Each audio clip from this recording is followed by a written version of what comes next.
The first one asks us to fill in the blanks. This is something I've already kind of answered, but we'll state it again here. Fill in the blanks. X transpose X is invertible if and only if X's columns are blank. The answer is that X transpose X is invertible if and only if X's columns are linearly independent. Okay? And the reason for this is something that we've proven earlier in the notes. It's that the rank of X transpose X, which is a D by D matrix, is equal to the rank of X. So in order for this thing to be invertible, X transpose X, its rank needs to be D. But its rank is the same as X, which is an N by D matrix. So these ranks both need to be D if X transpose X is going to be invertible. But the only way these ranks are both D is if all of the columns, there are D of them, in X are linearly independent. So the thing you put in the blank is linearly independent. Okay, I realize I did this overview of the projection matrix, but we're only going to use it in the later activities. But keep that thought in the back of your mind now.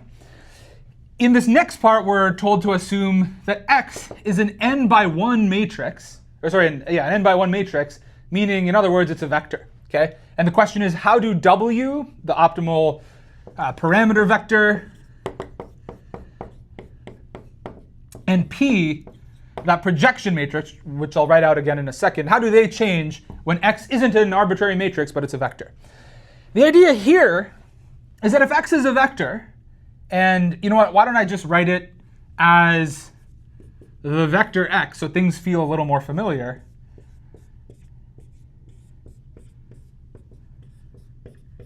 The idea here is now I'm doing one vector transpose another, and another vector transpose another. And that is just another way of expressing the dot product of those two vectors.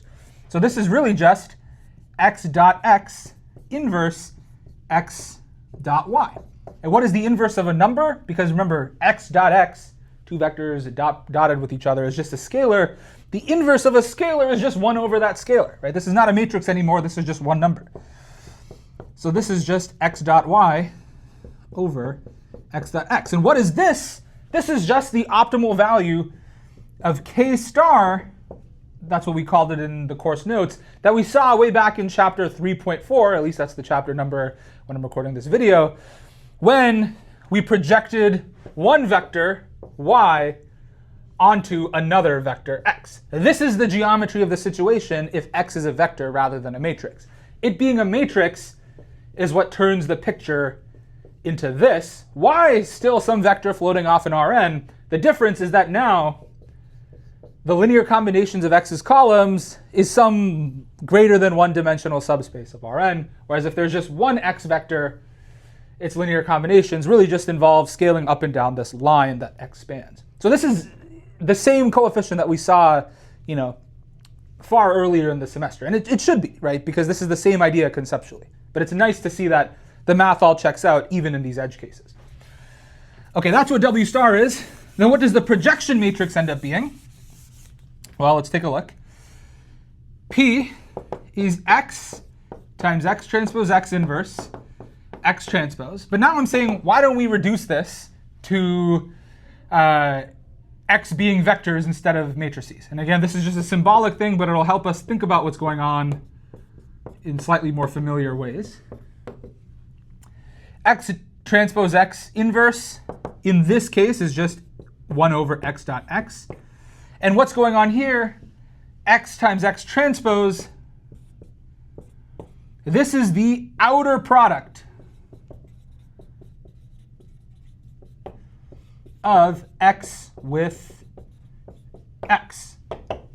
Remember, the inner product is another name for the dot product. That's u transpose v. The outer product is uv transpose. And this outer product results in an n by n matrix, which we knew it would because we saw earlier that P would be an n by n matrix. Okay?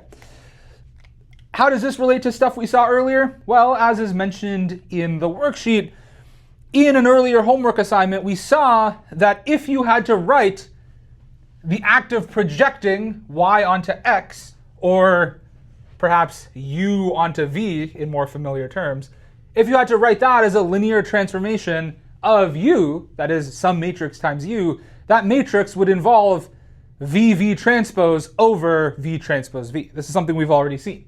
Okay? So again, the point of this activity is to understand that while what we're doing seems new and foreign, in these edge cases where you just have one vector in X, that is X is a matrix with one column rather than multiple, this X transpose X inverse X transpose Y stuff really just reduces to stuff we've already seen before.